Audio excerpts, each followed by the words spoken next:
अस्सलाम वालेकुम जी। वालेकुम अस्सलाम। अच्छा भाई मुझे बताइएगा कि यहाँ पे अभी तक कोई दाद रसी के लिए आया बंदा आपके लिए? यहाँ पर गवर्नर पंजाब और एजाज चौधरी साहब आए थे, लेकिन वो वही रिवायती बातें करके चले गए कि हम आपके साथ इजहार यकजहती करते हैं और हम इस धरने में बराबर के शरीक हैं। और वो बराबर के शरीक इतने हैं कि रात इन गरीबों को, ये जो धरने में शरीक हैं लोग, इनको टेंट तक नहीं लगाने दिया और पुलिस वालों ने यहाँ पर जो है वो अपनी बदमाशी दिखाई कि आप टेंट नहीं लगाएं और इसी तरह सर्दी में बैठे रहें। तो ये हैं गवर्नर साहब जो हमारे साथ इजहार यकजहती कर रहे हैं, वो इस तरीके से कर रहे हैं। मुझे ये बताएं कि आपको कोई उम्मीद है कोई आपको यहाँ से कुछ मिलेगा जो? देखिए, हमने कोई बड़ी डिमांड तो की नहीं है, छोटी सी डिमांड है कि वज़ीर आज़म आएँ और लवाहिकीन के साथ जो हमदर्दी के 2 बोल बोलें।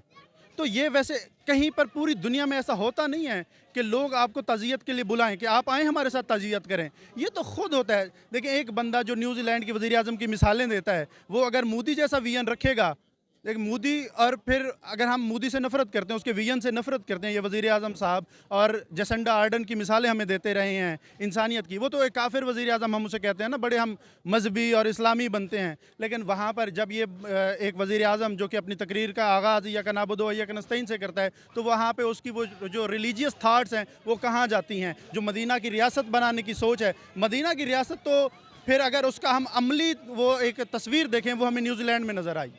पाकिस्तान में हमें उसकी अमली तस्वीर नज़र नहीं आई कि एक वज़ीर आज़म जो इंतहाई बेहिसी का मुजाहरा किए इस्लामाबाद में बैठे हैं। देखें, आज वो अर्तुगरुल की पूरी कास्ट से उससे मुलाकात का टाइम है, लेकिन उसके पास इतना टाइम नहीं कि वो उन मज़लूम शोहदा के लवाहिकीन से जाके ताज़ियत के 2 बोल बोल ले। अस्सलाम वालेकुम जी। जी वालेकुम सलाम।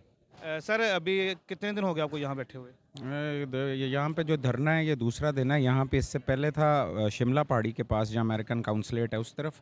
फिर हमने इसको लार्जर स्केल पे अरेंज किया, इधर फैमिलीज़ और औरतें और सारे लोग।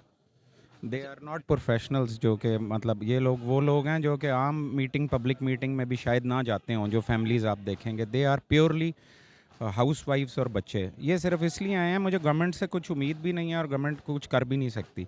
सवाल सिर्फ ये है कि आम पब्लिक ये देखे कि इस मुल्क की सस्टेनेंस कहाँ तक टॉलरेट कर सकते हैं, वो कितनी ख्वाब खरगोश है उनमें, कहाँ तक वो रहेंगे और कितनी फॉरेन इन्वेडर्स जो हैं उनको वो ओपन मैदान देंगे कि आओ भाई पाकिस्तान में खेलो और इसको जल्दी तबाह करो।